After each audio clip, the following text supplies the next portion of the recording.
Okay, dear students, Assalamu alaikum. ওয়ালাইকুম আসসালাম Hope ma'am. you are ওয়ালাইকুম আসসালাম fine. Miss. Walaikum salam. Hope you are fine. I am yes fine, ma'am, and you? Alhamdulillah.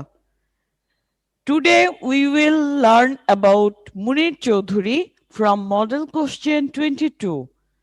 You can see the page number and that is 378.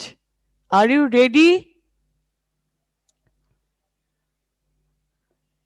You have to be ready with the model question book and notebook also. Are you ready? Yes ma'am. Okay, thank you. Ma'am. মাঝে মধ্যে একটু response দিবা, না হলে তো বোঝা যায় না, ঠিক আছে? দেখো, before starting the class I want to ask you some question from the previous lesson. Who is Ashis Biswas? What does he do? প্রথম প্রশ্ন আমার, আশিস বিশ্বাস কে, অর্থাৎ তিনি কি করেন? পূর্বের লেসন থেকে কিন্তু প্রশ্ন করছি। মনে আছে আশিস বিশ্বাস? Cricketer. No, it's wrong. Footballer. Footballer, right. He is a great footballer. Okay, no problem. You have to be more attentive in the class. অবশ্যই ক্লাসে মনোযোগী হতে হবে, তাই না? তোমরা যদি এই শেষ সময়ে মনোযোগী না হও তাহলে কিন্তু তোমার পড়ায় ল্যাক্স থেকে যাচ্ছে ক্লাস 7-এ। ওকে, একটু মন দিতে হবে। When does he lead his living time? কখন কখন তিনি ছুটির দিন হিসেবে ব্যয় করেন, অর্থাৎ কোন দিনগুলো, দিনগুলোর কথা বলা হয়েছে। দুইটা দিন ছিল, মনে পড়ে তোমাদের? Friday and Saturday. Friday and Saturday. Thank you, খুবই ভালো। এই যে যে অ্যান্সার দিয়েছো, নামটা লেখা থাকলে ভালো হয়, তুমি নামটা লিখে সেভ করে নিবা, ঠিক আছে? Thank you. আচ্ছা, my last question is, when does doctor come to see them? When does doctor come to see them? On Tuesday. No, it's Monday. Monday সোমবারে আসেন। আসে, সোমবারে আসে ডাক্তার, তাই না? কোন দিন আসে? সোমবারে। সোমবারে এসে ডাক্তার কি করে? তাদের চেক আপ করে, ঠিক আছে? একটু খেয়াল করতে হবে। ওকে, আজকে আমরা যাকে নিয়ে পড়ব তিনি হচ্ছেন, এই যে তোমরা একটা ছবি দেখতে পাচ্ছ, আমি নেটে এই ফেসের ছবিটাই বেশি পেয়েছি, সো এইটাই দিয়েছি। উনি হচ্ছেন এই যে মনির চৌধুরী। কি নাম? মনির চৌধুরী, অনেক বিখ্যাত একজন ব্যক্তিত্ব। আমরা একটু আজকে তাকে নিয়ে একটা প্যাসেজ পড়বো। আগে আমি প্যাসেজটা পড়ে নিই, তারপর আমি তোমাদেরকে একটু পরে বলবো যে আসলে প্যাসেজ পেলে বা পড়তে গেলে আমাদের কি কি খেয়াল রেখে পড়তে হয়, এবং আহ, সেই সাথে আমার আরো কিছু আলোচনা থাকবে যে আমরা প্যাসেজ থেকে আসলে কি কি প্রশ্ন পাই সেকেন্ড বা থার্ড প্যাসেজ থেকে, ঠিক আছে? টেক্সচুয়াল না হয়তো, হ্যাঁ, থার্ড বা সেকেন্ড প্যাসেজ যেগুলো থাকে, সেকেন্ড প্যাসেজটাও মোটামুটি টেক্সচুয়াল থাকে মাঝে মাঝে, কিন্তু থার্ড যে প্যাসেজটা থাকে এটা কিন্তু টেক্সচুয়াল থাকে না। একজন পার্সোনালিটির উপরে প্যাসেজটা থাকে বা কোনো ইভেন্টের উপরে থাকে। সেই ক্ষেত্রে আমাদেরকে কি কি খেয়াল রাখলে আমরা ইনফরমেশন ট্রান্সফার অথবা ট্রু ফলস খুব ভালো করে সহজেই উত্তর দিতে পারবো। তাহলে আমরা প্রথমেই প্যাসেজটা পড়ে নিই, কি বলো? Yes okay, ma'am. Okay, are you ready? Yes ma'am. Munir Chowdhury was an educationist. Educationist হচ্ছে শিক্ষাবিদ। মনির চৌধুরী কে ছিলেন? তোমরা দেখতে পাচ্ছ নিচে word meaning with antonym synonym কিন্তু দেয়া আছে, এই জন্য আমি আর লিখছি না, এই জন্য আমি কিন্তু বোর্ডে লিখছি না, ঠিক আছে? আমি পরবর্তীতে যে বিষয়গুলো নিয়ে আলোচনা করব সেগুলো বোর্ডে লিখব। তাহলে মনির চৌধুরী ছিলেন একজন শিক্ষাবিদ। আরো কি ছিলেন? ড্রামাটিস্ট। তোমরা দেখতে পাচ্ছ তিনি ছিলেন নাট্যকার, তারপরে ছিলেন ক্রিটিক, তিনি ছিলেন একজন সমালোচক, অ্যান অরেটর, অর্থাৎ তিনি ছিলেন একজন বক্তা। আমরা দেখতে পাচ্ছি তার অনেকগুলো গুণ রয়েছে, তিনি অনেক কিছুই করেন, ঠিক আছে, তিনি অনেক কিছুই করেছেন। তার মধ্যে এই এই চারটা বিষয় উল্লেখযোগ্য, এই চার বিষয়ে কথা বলা হয়েছে। তারপরে দেখো হি ওয়াজ বর্ন, তারপরে আমরা একটু দেখি he was born on November 25, 1925 in Manikganj, অর্থাৎ তিনি জন্মগ্রহণ করেন কোথায়? 1925 সালে মানিকগঞ্জে, এবং দিনটা ছিল নভেম্বরের 25 তারিখ, তাই না? হিজ ফাদার আব্দুল হালিম চৌধুরী, ব্র্যাকেটে দেয়া আছে দেখো, খান বাহাদুর ওয়াজ আ ডিস্ট্রিক্ট ম্যাজিস্ট্রেট, যিনি কে ছিলেন? একজন জেলা ম্যাজিস্ট্রেট ছিলেন। নাম কি ছিল তার? আব্দুল হালিম চৌধুরী, ব্র্যাকেটে দেয়া আছে খান বাহাদুর, অর্থাৎ তিনি খান বাহাদুর নামেও পরিচিত ছিলেন, তাই না? His academic result was very brilliant, তার শিক্ষা প্রতিষ্ঠানের ফলাফলও ছিল চমৎকার। হি কমপ্লিটেড BA অনার্স, অর্থাৎ তিনি BA অনার্স কমপ্লিট করেছেন, BA সম্মান কমপ্লিট করেছেন, সম্পন্ন করেছেন in 1946 and MA in 1947 in English from Dhaka University, অর্থাৎ আমরা দেখতে পাচ্ছি ঢাকা বিশ্ববিদ্যালয় থেকে তিনি 1946 সালে BA সম্মান এবং 1947 সালে MA ডিগ্রি অর্জন করেন। কোন বিষয়ে? ইংলিশ বিষয়ে, ইংরেজি বিষয়ে। তারপর দেখো উইথ, আচ্ছা, with second class in both levels, এখানে আরো বলা আছে দ্বিতীয় শ্রেণীর ডিগ্রি তিনি অর্জন করেন। অর্থাৎ তোমরা ভাবছো যে দ্বিতীয় শ্রেণীর ডিগ্রি, তাহলে তো উনি ভালো স্টুডেন্ট ছিলেন না, অ্যাকচুয়ালি তা না। অনার্স লেভেলে, তারপরে MA লেভেলে এসে দ্বিতীয় শ্রেণীর ডিগ্রিটাই কিন্তু অনেক হাইলি অ্যাপ্রিসিয়েটেড। আর সেটা যদি হয় ইংলিশ, অর্থাৎ BA, MA, BA হচ্ছে ব্যাচেলর অফ আর্টস, মানবিক বিভাগগুলোর বিষয়গুলো থাকে এখানে, ঠিক আছে। MA মাস্টার্স অফ আর্টস, অর্থাৎ মানবিক বিষয়গুলোর এখানে থাকে।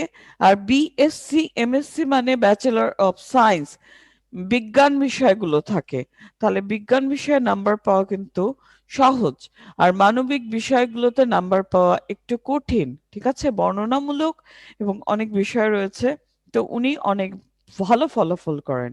Can you hear me everyone? তোমরা কি আমাকে Yes, ma'am. ওকে, Yes, ma'am. মনোযোগ দিয়ে শোনো। আচ্ছা, এরপরে দেখো second class in both levels, তারপরে আছে he also received MA degree in Bangla literature from the same university, standing first with first class। এই যে দেখো, দ্বিতীয় শ্রেণীর দ্বিতীয় শ্রেণীর ডিগ্রি তিনি অর্জন করেন কোন বিষয়ে? ইংরেজি বিষয়ে, কিন্তু তারপরে আবার তিনি মাস্টার্স অফ আর্টস করেন বাংলা বিষয়ের উপরে, তখন তিনি প্রথম শ্রেণীর প্রথম ডিগ্রি লাভ করেন। অর্থাৎ আমরা বুঝতে পারছি তিনি আসলেই একজন ব্রাইট স্টুডেন্ট ছিলেন, তিনি ডাবল MA করেছেন। আমরা দেখতে পাচ্ছি সাধারণত কিন্তু একজন একটা বিষয়ে MA করে, পরে MBA করে বা আদার্স ডিগ্রি লাভ করে। তিনি ওই সময় কি করেন? দুইটা মাস্টার্স ডিগ্রি নিয়েছেন, একটা ইংরেজি আর একটা বাংলা। তারপর দেখো সেম ইউনিভার্সিটি থেকে, অর্থাৎ ঢাকা ইউনিভার্সিটি থেকে, ইন হিজ ওয়ার্ক লাইফ, তার কর্মজীবনে, he work as a lecturer of Bangla and English literature in BL college, Daulatpur, Khulna, for 1949 to 1950। তাহলে দেখো 1949 সাল থেকে 1950 সাল পর্যন্ত তিনি ছিলেন একজন লেকচারার, অর্থাৎ প্রভাষক ছিলেন বাংলা বিষয়ের এবং ইংরেজি বিষয়ের, যেহেতু তিনি দুটো বিষয়ে MA ডিগ্রি অর্জন করেছিলেন, তার জন্য সহজ ছিল। তিনি দুটো বিষয়ে ছিলেন। কত সালটা ছিল? 1949 থেকে 1950। কোন কলেজ ছিল সেটা? BL কলেজ, দৌলতপুর, খুলনা থেকে। ওকে, তাহলে দেখো এখানে কিন্তু অনেকগুলো ইনফরমেশন রয়েছে, একটু খেয়াল করতে হবে। In 1950 he joined Jagannath College as an English lecturer, অর্থাৎ 1950 সালেই তিনি কি করেন? জগন্নাথ কলেজে ইংলিশ প্রভাষক হিসেবে নিয়োগ পেয়েছিলেন, যোগদান করেন। Then he worked in Dhaka University as an English lecturer. ওই যে দেখো, যেখানে তিনি পড়াশোনা করেন তারপরে তিনি সেখানেই চলে যান। সেটা কোন জায়গা? ঢাকা বিশ্ববিদ্যালয়। ঢাকা বিশ্ববিদ্যালয়ে তিনি MA করেছিলেন, আমরা দেখতে পাচ্ছি ইংলিশে এবং বাংলায় পড়ে, এবং পরে তিনি ওইখানেই যোগদান করেছিলেন লেকচারার হিসেবে, ঠিক আছে, এবং ইংলিশ বিষয়ে। But all the time he wrote, কিন্তু সবসময় তিনি লেখার সাথে জড়িত ছিলেন। কি লেখা এটা? তার সাহিত্যকর্ম, এই যে নাটক, এগুলো লেখার কথা বলা হয়েছে। He actively took part in politics, তিনি সবসময় রাজনীতিতে সক্রিয় ছিলেন। And was arrested several times, এটা তো জানা কথা যে রাজনীতি করে সে তো দু একবার অবশ্যই অ্যারেস্ট হবেই, যে কোনো কারণেই হোক। ওকে, তিনিও গ্রেপ্তার হয়েছিলেন কয়েকবার। হিজ চিফ লিটারারি ওয়ার্কস, তার প্রধান সাহিত্য কর্মগুলো হচ্ছে রক্তাক্ত প্রান্তর। পড়তে পারছো তোমরা? একটু খেয়াল করে নাও, খুব বিখ্যাত কিন্তু এই লেখাগুলো। রক্তাক্ত প্রান্তর, চিঠি, কবর। কবর তো অনেক বিখ্যাত, কবর নাম আসলেই মুনীর চৌধুরী সবাই জেনে যায়, বিখ্যাত। তারপরে কি দেখো, দণ্ডকারণ্য এক্সেট্রা, অর্থাৎ এইগুলোই তার বিখ্যাত সাহিত্যকর্ম। হি ওয়াজ কিল্ড বাই আলবদর বাহিনী on December 14, 1971, just towards the end of Liberation War, অর্থাৎ এই স্বাধীনতা যুদ্ধ শেষ হতে না হতেই কি হয়? 1971 সালে 14ই ডিসেম্বর। এই 14ই ডিসেম্বরটা কি দিবস? কে বলতে পারবে দেখি, কতটুকু মনে আছে? শহীদ বুদ্ধিজীবী দিবস। Good, thank you. খুবই ভালো উত্তর দিয়েছো তুমি, তোমাকে থ্যাঙ্কস। তার মানে তোমরা বুঝতে পারছো, এই বুদ্ধিজীবী দিবসে তিনি নিহত হন, অর্থাৎ উনিও একজন নিহতদের মধ্যে শহীদ বুদ্ধিজীবী। ওকে, তাহলে এই প্যাসেজ বুঝতে কারো কোনো সমস্যা আছে? No miss. সমস্যা নেই। তাহলে আমরা এবার একটু চলে যাই যে প্যাসেজ থেকে আসলে কি কি মনে রাখতে হয়, তারপর আমরা ট্রু ফলস গুলো একটু দেখে নিই, কি বলো? দেখো, একটা প্যাসেজ যখন আমরা পড়বো, প্যাসেজ থেকে আমাদেরকে ট্রু ফলস এর অ্যান্সার দিতে হয়। সেক্ষেত্রে অনেক সময় কি হয় জানো, ডেট অফ বার্থ দেয়া আছে, জন্ম তারিখ দেয়া আছে, তার মা মারা গেল, মনে করো মা বা বাবা যে কেউ মারা গেল 10 বছর পরে, লেখা আছে, সাল দেয়া নেই, তাহলে তার জন্মের 10 বছর পর। সালটা অবশ্যই একটু ক্যালকুলেশন করলেই কিন্তু বের করা যায়, এরকম প্রশ্নও দেয়া থাকে। তাহলে আমরা কি কি খেয়াল করব, আমরা একটু দেখে নিই। প্রথমেই আমরা খেয়াল করব বার্থ, জন্ম খেয়াল করব। কি খেয়াল করব বলো তো? বার্থ, তিনি কোথায় জন্মগ্রহণ করেন, কত সাল, কোন জায়গা, এক্সেট্রা এক্সেট্রা, সবকিছু। ঠিক আছে, জন্ম সম্পর্কিত যা যা রয়েছে। প্রথমেই কি? বার্থ। একটু তোমরা নোট নিতে পারো, কি কি একটা প্যাসেজে তুমি একটু খেয়াল করে পড়বে। ওকে, সবকিছুকেই সবসময় পড়ার দরকার পড়ে না, ঠিক আছে। প্রথমে আমরা দেখতে পাচ্ছি বার্থ, জন্ম, অর্থাৎ কোথায় জন্ম, কোন জেলায়, কত সাল, এক্সেট্রা। আইডেন্টিটি, তার পরিচয়, আইডেন্টিটি, তার পরিচয়, অর্থাৎ তিনি কে ছিলেন, তার বাবা মার নাম যদি থাকে, এই যে আমরা এখানে পেয়েছি তার বাবার নাম ছিল, তার বাবা কি করতেন, এই যে বিষয়গুলো আইডেন্টিটি বলতে এইটাই বোঝাচ্ছে। এবং তিনি কি হিসেবে সুখ্যাতি পেয়েছেন, এটাই তার তার পরিচয়। তার বাবা মার পরিচয়, তার পরিচয়, তিনি কি হিসেবে সুখ্যাতি লাভ করেন। তারপর দেখো এডুকেশনাল কোয়ালিফিকেশন, তার শিক্ষাগত যোগ্যতা কিন্তু তার পরে থাকে। এডুকেশনাল কোয়ালিফিকেশন অর্থাৎ তিনি কোথা থেকে কি কি পড়ছেন।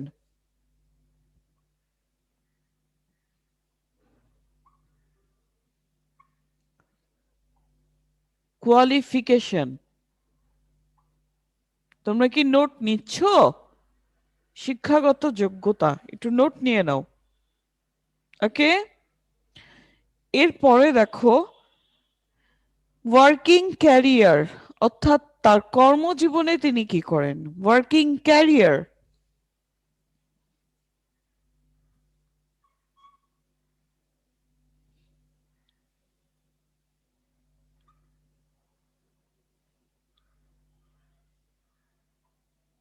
ওয়ার্কিং ক্যারিয়ার অর্থাৎ তিনি তার কর্মজীবনে কি কি করেন। এরপর লিটারারি ওয়ার্কস, তার সাহিত্য কর্মগুলো, তিনি যদি একজন সাহিত্যিক হয়ে থাকেন তার সাহিত্য কর্মগুলো কি।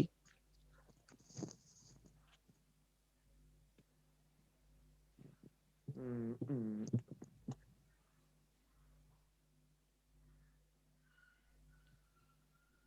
লিটারারি ওয়ার্কস, সাহিত্য কর্মগুলো কি। এরপরে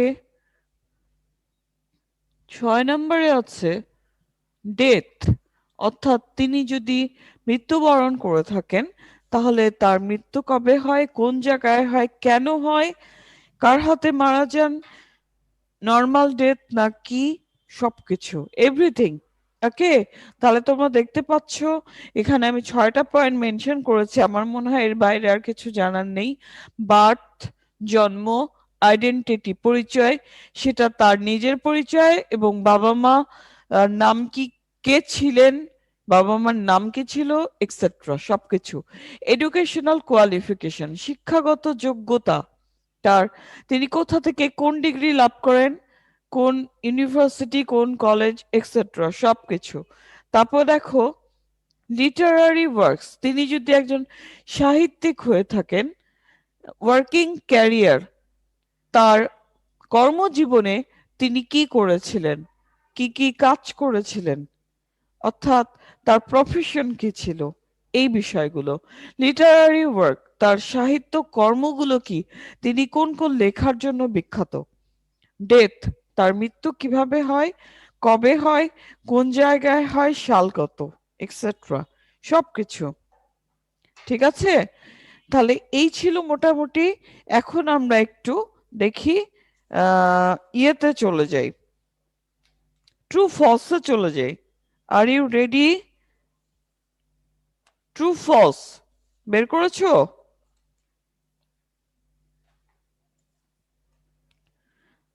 আর you ready dear Yes, ma'am. Students? Yes, okay, miss. Okay, তাহলে আমরা একটু দেখি প্রশ্ন কি আছে। প্রথম প্রশ্ন হচ্ছে মনে চৌধুরী ওয়াজ আ ব্রিলিয়ান্ট স্টুডেন্ট, কি এটা ট্রু না ফলস বলো। True. ট্রু, এটা আমরা সহজেই বুঝতে পারছি, তিনি অনেক ব্রিলিয়ান্ট ছিলেন, প্রথমেই আমরা একটু পরেই বুঝতে পেরেছি। এরপরে দেখো he worked as the principal in Daulatpur B L college, এটা কি সঠিক? False. প্রিন্সিপাল হিসেবে তো তিনি False. ফলস, তাহলে তিনি কি হিসাবে ছিলেন? As a lecturer. Lecturer, good, খুব ভালো, ভালো অ্যান্সার দিয়েছো। তাহলে সহজেই লেখা যাবে he work as as a lecturer in Daulatpur B L college. এরপরে দেখো he actively participated in politics, এটা কি ঠিক আছে, ট্রু না ফলস? True. True, True. তিনি সব সময় স্বয়ংক্রিয়ভাবে রাজনীতিতে যোগদান করেছিলেন, যুক্ত ছিলেন, তাই না? তারপরে দেখো, he was killed just before the beginning of the liberation era. এটা কি সঠিক? Miss false. ফলস। কারণ তিনি প্রায় এই যুদ্ধের শেষের দিকে শেষের দিকে শেষের দিকে মারা মারা গেছে। গেছে। গুড। তাহলে আমরা বুঝতেই পারছি it's false. So correct answer তোমাদেরকে লিখতে হবে যে তিনি কি করেছেন, মারা গিয়েছিলেন শেষের দিকে, at the end of liberation war. Okay, এরপরে দেখো, he was once arrested for his involvement in politics. তিনি একবার মাত্র গ্রেপ্তার হয়েছিলেন। Is it true or false? Miss false. False false. এটা। আমরা False. দেখেছি সেভারাল টাইমস। সেভারাল টাইম হবে। হ্যাঁ, several times, রাইট। তিনি কয়েকবার কিন্তু কি করেছেন, গ্রেপ্তার হয়েছিলেন তার এই সক্রিয় রাজনীতির কারণে, তাই না? Overall he was an intelligence. তিনি একজন বুদ্ধিজীবী ছিলেন, তাই না? এবার বলো, তোমাদের পড়াশোনা সম্পর্কিত কোনো প্রবলেম আছে কিনা? প্রবলেম আছে? হ্যালো? No, ma'am. নো। আচ্ছা, তোমরা অ্যাসাইনমেন্ট করছো?